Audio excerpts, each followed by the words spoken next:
Hey everybody, it's Tyler with Gaia Gaming, and I am here with friend and teammate Dan Vang himself.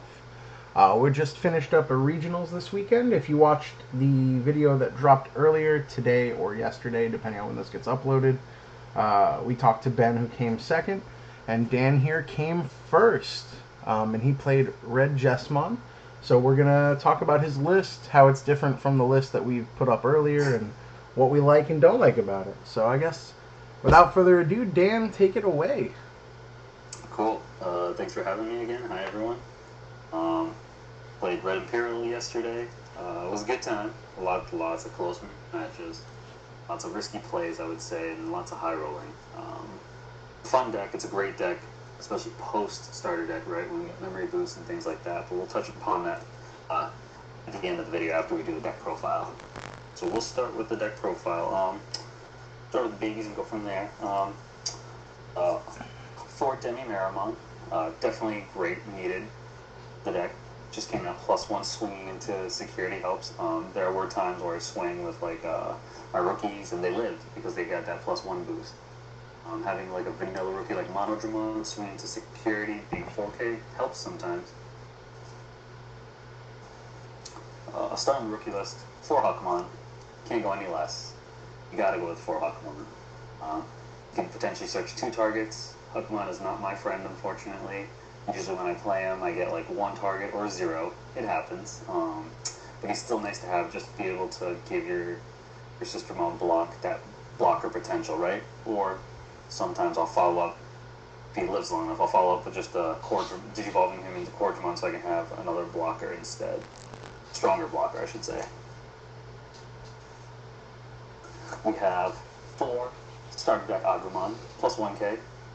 Pretty great card. Definitely can be replaced in the future for the other starter deck Agumon. But for now, he does the job. Was able to boost some of my level 4, level 5 swinging in. Was able to do like a Voltramon swinging for like 9K sec +1 when, you know, you're searching for your other stack. 3 Monodramon. Great to memory choke and also just to have something down for cheap, because a lot of this format and going forward, a lot of Digimon or plays will cost at least 3 memory or higher, right? So this way you can at least have Digimon that you can play for 2, and then if you know they're going to go to 3 anyway with a Tamer or something, you can slap them another play. 2 memory Biomon. These can always be changed in the future, but it does help, especially pre-starters. No memory boost. You need something if you're getting choked. If it actually lives, you know, long enough for your turn to swing, and if it dies, then you get that memory. It kind of helps just to, like I said, kind of get another play going. Like if you were able to, you know, choke that 1, swing, this dies, you play mono for 2, you're at 0, and then you can still play something else. 3 Sister Mom Blanc. Amazing. You always want to see Blanc. You want blockers. You want to draw 1. It feels like just like draw 1 Gabumon or Pulse 1, right? Slap it down, draw 1. Pretty great. CL, 3 CLs. Just feels so good to slap this down and you're swinging at security. Sometimes that boost just makes you feel invincible, right? Most times if you're 16K or higher swinging, you're pretty safe, and this kind of helps you achieve that boost.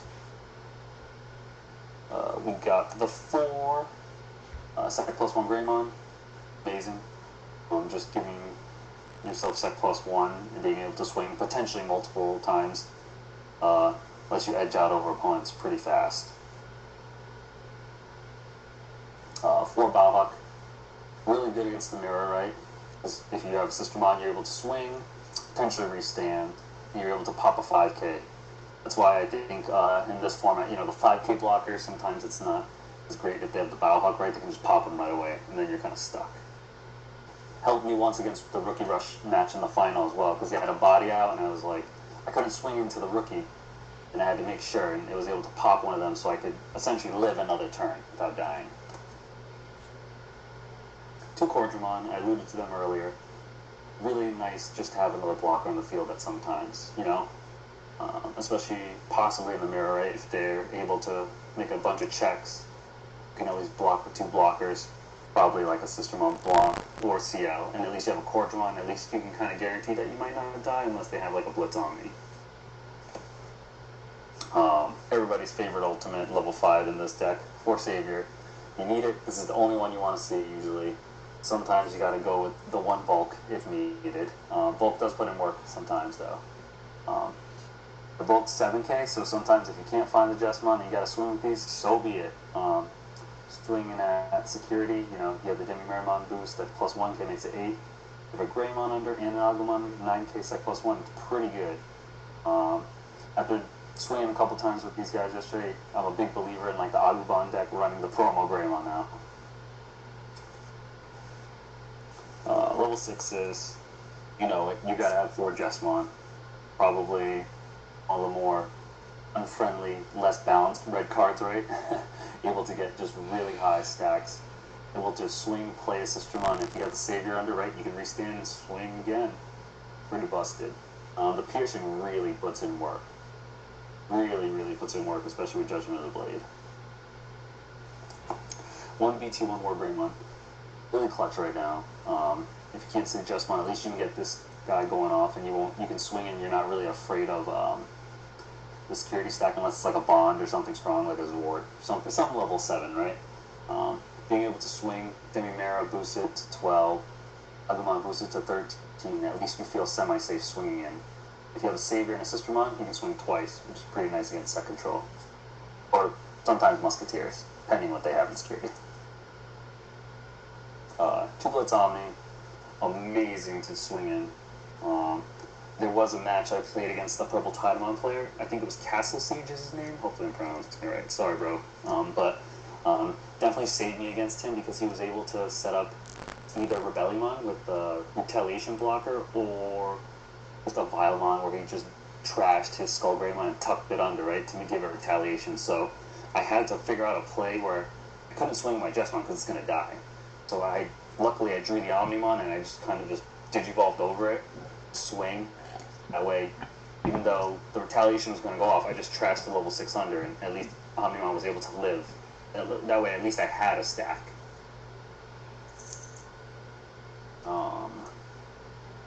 2 Red Tie, definitely needed, since you get memory choked a lot in this game. And just adding the sec plus 1 definitely was a big factor. I think previously I only ran 1, and I was always looking sometimes after testing for a little bit, so I just added a second one just in case if I could see it. 2 Gaia Force. These are still pretty good in my opinion. I think you could replace them if you want with some other cards. But sometimes if you're playing like a longer match against Security, Muskets, something where they just slap like a Sakuyamon down or a boss monster and you kind of got to get rid of it. Otherwise you might lose. This is the way to go, right? So they're still here for now. Delicate Plan and 2 Judgment Blade.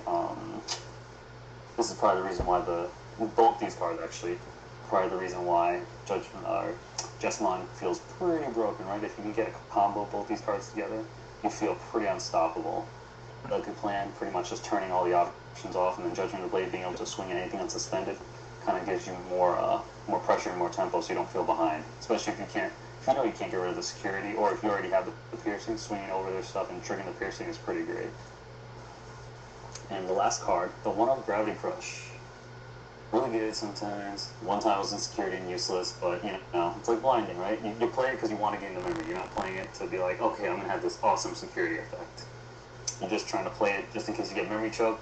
You can play this and hopefully win for game. You don't want to play this and be like, okay, it's okay. I just need to, make some more plays. Like, usually you want to save this till the end because you don't want them to gain the 2 memory, but it's not horrible. Like, let's say you choke your opponent to 1, right? You end your turn, choke your opponent to 1. At the end of the turn, they gain 2 memory. If they already had a memory tamer, they're already at 3 anyway. So there's that. Very nice. Oh, sorry, go ahead. Oh no, I was saying it's a solid list. What would you change if you had to play, or if you are playing in the regionals coming up this weekend with still no starters? And then also, I'm sure, because everyone's been asking for these early 6.0 videos, how much does that change after starters drop? Sure. So I am playing in the next regionals. Not sure how long I'm staying and playing in them, so I'm not sure what deck I'm using. But if I would continue, I think I like this deck a lot. I think Memory Biomons are a flex spot for sure. And the Mondodramons, they could be promo Biomons or the promo Biomons, where if your stack destroys something, you can draw a card. I think those are the rookies are kind of flex spots. Aside from the 4 Agumon and the 4 Hawkmon. I think that's all I would change, honestly. I really like the Cordramon. I go back and forth. Sometimes I'm like, they could be a Goodymon, but then like Cordramon came and saved me 1 or 2 games. So I'm like, oh, I kind of like them staying. Right? It's always that testing where you're like, man, this card sucks, and then you play it once and you're like, oh, it's kind of helped me win that game. Do I want it or not now? Back and forth. So Cordramons could be a Goodymon if people want to switch it out. It's not that much of a difference depending on your playstyle and what you like. Post starters, this deck is gonna look crazy good. Just a memory boost and the memory boost, the starter deck Guilmons and the starter deck Agumons change this deck so much, make it so much faster. I think everyone who got to see Gyroshan's tournament, which used starters, a sneak peek of like the real BT6 format, right? So if anyone curious about what those lists are, I'm sure you can go check out his video, his Discord, and you can kind of see the list that everyone used. Post starters, red, blue, become a lot faster and a lot smoother at some point as well.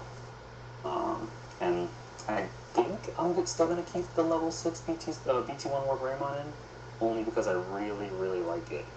I could change it to maybe the BT1 Gallantmon or the starter deck Gallantmon. Obviously, the cool thing is, right, you can just warp Digivolve to it and then hopefully still have enough memory to start swinging. Yeah, also, he's a Royal Knight, so all the Jesmon support works for him, too. Correct. Which is pretty neat. Yeah, I think so, too. We boosted a lot and still be able to swing for Sec +1 naturally, or maybe possibly Sec +2 if he has a Greymon, Sec +3 if he has a tie, so yeah. A lot of stuff. And if he restands, right, that's a lot of checks. For sure. So that is the Jesmon deck that Dan won regionals with. He won the last BT5, the first BT6. They're just stealing spots from these people, Dan. I'm sorry, Bandai, if you're listening, pass the invites down. Yeah, come on, Bandai, start passing them down. Because you got players who want to keep playing, but we don't want that guilt. Yeah, I still want to keep playing. I don't want to gatekeep anybody either. I still want to keep playing, but it's going to be one of those things where it's not everyone will agree, right? Some people are like, well, too bad, and then some people are like, well, those invites are getting used up by repeat players, right? Yeah, I mean, it's like two trains of thought. It's like, on one hand, it's like if you can't get an invite without it getting passed down, should you deserve a spot at Nats? On the other hand, it's like, should the same, I mean, there's a handful of people who keep topping these events, but that's just, I think the big thing that people should take away is it's not anything special. You just gotta put in the time, put in the effort, and get a little bit lucky, and it's all a lot lucky. In my case. It's any deck, any person, any day. It just gotta line it up right. Yes, totally agree. And there still are physical store championships if people can hit their locals up and try to get to those. Those give invites too, as long as you get first and hit 16 people, so that happens too. So there's multiple ways to get an invite, just in case if you don't want to go through the 8+ hour grueling tournament. Yeah, these events do kind of take it out of you. Like, I'm glad ours got cut to 8 rounds this time, but 9 rounds, a lot of them, if there are no draws, is pretty crazy. Yeah, it is a lot. But I'm definitely lucky to play like almost every tournament. I have a good time with the people, especially later rounds too. Everyone's really talented and really good sports too. So it's not anyone just making my day feel longer. Yeah. We've got a pretty good community for the Digimon card game. It's the toxicity is far and few between. And that's the best part, right? My brain is melted by round 5 or 6. So at least playing against good players and people who are really good conversation and able to, not to take it too seriously. I like that, because then I'm like, okay, it feels like a little lighter, Yeah. Well, Dan, thanks for stopping by, hanging out with me, and talking about your deck. Do you have any shout-outs you want to give before we wrap up? Definitely shout-outs to Gaia Gaming, everyone on it. Tyler, you're always helping me out, too. Shoutouts to Ethan Slaughter, Easy Cruise. I know a lot of them. I go back and forth and just talking about Jesmon. They're Izzy especially has helped me a lot with it. I mean, most of his stuff is I just copy his deck at this point, so it's really all Izzy's list. This deck, post starters, pre starters, it's all that. So shout out to Digital Academy and Izzy and all the guys there too as well. But yeah, thank you, and hopefully see everyone at the next regionals. Yeah, we'll see you at the next regionals. Like, comment, subscribe, all that stuff to see more Dan decks, to see more my decks. And we've had a lot of friends doing really well. Just people we play with. Come play with us on the Discord. I'll put the link in here. And, let's all get our invites and get some cool cards. That's right. All right, see you guys. Bye, everyone.